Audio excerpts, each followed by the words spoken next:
Okay, Assalamualaikum everyone. My name is Balkis binti Abdul Rahman, LJ 240 Part 1 student, and today I will be explaining about the syntax tree diagram for the sentence.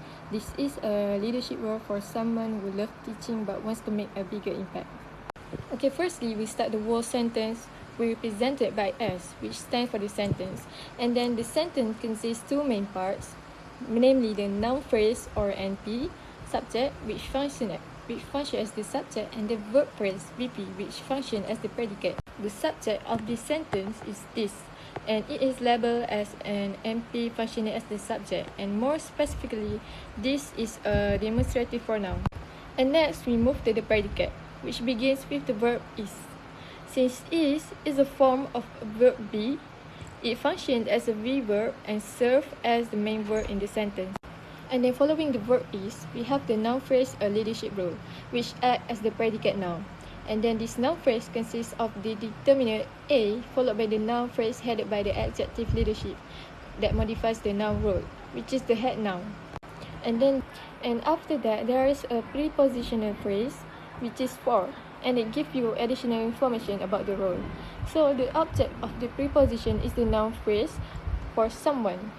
Here, someone is the head noun and is further modified by a relative clause beginning with the relative pronoun who. Now, let's look at the relative clause. The subject of the relative clause is who that refers back to someone. So the predicate of the relative clause contains two coordinated verb phrases connected by the conjunction but, and the first verb phrase is love teaching. In this structure, love is the main verb and functions as a VT, transitive verb. And the word teaching is a gerund phrase functioning as the direct object.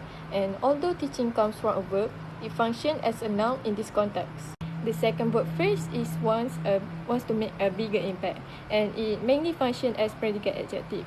So here, wants to is a semi-modal, so you don't have to divide it. It functions as an auxiliary, and under auxiliary is a semi-modal. The verb make takes the noun phrase a bigger impact as its direct object. Within this noun phrase, A is a determiner and bigger is an adjective that modifies the noun, and impact is the head noun. So overall, this sentence has a complex structure because it contains two main clauses and a relative clause. So the relative clause itself contains two coordinated verb phrases and joined by the conjunction but. But the tree diagram shows how each constituent is related and how smaller units combine to form a larger structure. So in conclusion, the syntax tree diagram helps us to understand the grammatical organization of the sentence that begin with the sentence level and branching into noun phrase, verb phrase, prepositional phrase, and relative clause until we finally reach the individual words. So I guess that's all from me. Thank you for lending me your ears. Thank you.